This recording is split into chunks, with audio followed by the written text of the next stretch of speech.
All right, Darksiders. So, first off, stay with me because I need you with me during this whole video because I want to ask you some questions. We are talking the first episode of Snowpiercer today, and I'm super pumped to get into this with you because I could not wait for this to come out. I'm a big fan of the Snowpiercer movie, easily within my top 5 of sci-fi movies, and also one of the best sci-fi movies that we've seen within the last 10 to 20 years. I would bet the farm on that. So I'm really excited about the show and the potential, right, for what we have here to be something completely awesome and something rather authentic as it relates to what we got going on TV today. So here's the way that I want to do this. I'm sorry, you guys, I'm excited, right? So here's what I want to do. What I want to do is I want to give a brief synopsis of episode 1. If you have not seen it, do not watch this video. It will be completely spoiler free.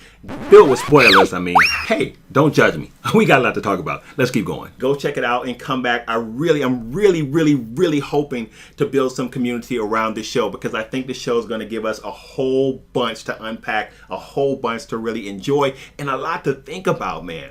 So let's start with a brief synopsis of the show. Let's talk about how the show is like the movie, and then I'm going to just dig into the show and give you guys some things to think about, my thoughts on some of the stuff I noticed in the show and some of the potential of where the show might go as we just really unpack some of the themes that are included within the Snowpiercer story. So essentially the movie starts out with us finding out how the world was frozen, and we also get a chance to see how the tailies actually entered the train. Then they're having a discussion about revolts. Apparently revolts are going on all the time with the people, the tailies at the end of the train, trying to essentially better their position and take control of the train.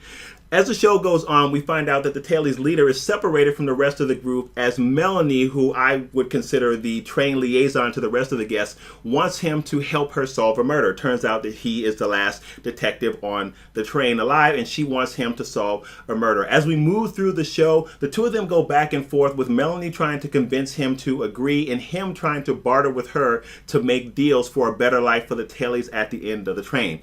Eventually, he does agree to help her, and then we see towards the end, she is moving towards the engine room of the train. She goes into the engine room of the train, and an interesting thing happens in the dialogue where she is actually referred to as Mr. Wilford, and then she assumes her spot as the conductor of the train, and that's essentially how that first episode ends. There we go, brief synopsis. So, how is this very similar, but also very different from the movie? Well, the first thing that you notice is that we actually get to see how the tailies entered the train. And I think this is a really cool addition because in the movie, we don't get to see how it happens. We just know that they invaded the train, but we don't get to see what that experience was like for them to actually enter the Snowpiercer, for them to actually become residents of Snowpiercer. So it was good for us to get this visual because we got to see the intensity and really the savagery of what it was like for them trying to enter the train, knowing that this was really going to be the only way that they were going to be able to save not only their own lives, but their families. So we get to see all this. We get to see families separated. We get to see folks killed in this attempt to really save their lives in this last-ditch effort to be able to survive the deep freeze. So the TV show gives us that visual, and I thought that that was really cool. Now, throughout the show, I think that one of the things that we also see that's really cool is we get a lot of Easter eggs or a lot of connections to the movie. Now, here's why I think that's important for Snowpiercer. Because the movie was so emotionally heavy, so intense in the way that the story was told, in the world building. It was really gripping. If you haven't seen the Snowpiercer movie, check it out. You'll know exactly what I mean. So I feel like the show does a really good job of making all these different connections to the movie because for those of us that love the movie, we need that. We need the connections to the movie to pull us into the Snowpiercer series. So we have all these different scenes from the movie where we get to see the aquarium scene with the fish, where we get to see the freezing of the arms, where we get all these different references to different parts of the movie, where we get the gelatinous packs that they eat in the Snowpiercer show and how that ties into the movie. We have all of these different hooks or Easter eggs that remind us of things of the movie, and it really helps us to invest deeper in the show. So I think the show really does a good job of connecting us to the world of Snowpiercer and building the world of Snowpiercer in the show so that those of us that love it are really connected to it. So I think that that's really good. Now, is it as intense as the movie? No, it isn't. And I want to talk about this just really quickly. Let me know what you think about this because I've heard some criticism about the fact that the show does not carry the intensity or the gravitas of the movie. But I want to submit to you, of course it doesn't. It's a TV show. A show. See what I'm doing there? Like continuous. You wouldn't expect for it to pack all the intensity of the film, a film that's going to cover the whole scope of the story in 2 hours and something odd so minutes. Of course, the pacing is going to be faster. Of course, the intensity probably will be faster. Not to mention the fact that for the show, you have a different director and different cinematographer.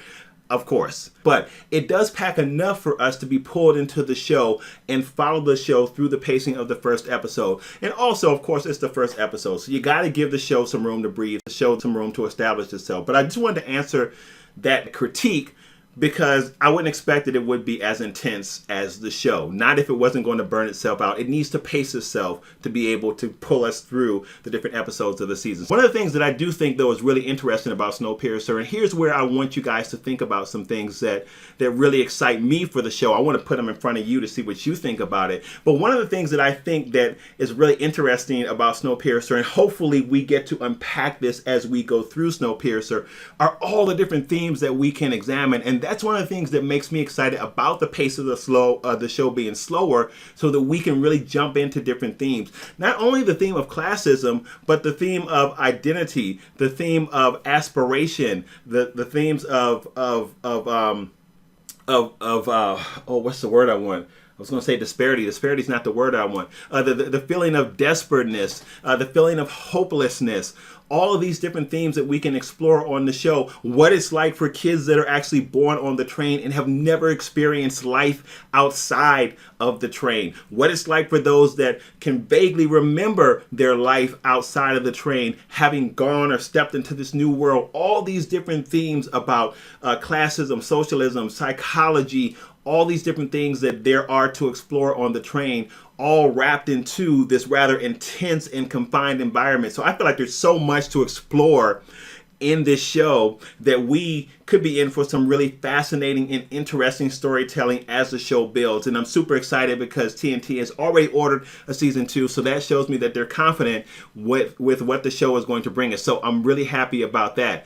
But I just feel like there's so much to explore here, and I'm wondering what you guys are thinking. Like, what is it that you want to see from the show? What is it that you hope comes from the story as the story continues to build? So I'm really excited about Snowpiercer, man. I'm looking forward to getting into next week's episode. We are going to cover every single episode, and as we go on, I really want to deep dive into the show. So thank you guys so much for joining us. Make sure you let me know what you felt about Snowpiercer. Share this video if you liked it, because I really want to build some community around this show so that we can really get into it and have some great conversations. Thank you guys so much for watching. As always, you can check out more videos on Dark Side Reviews right there.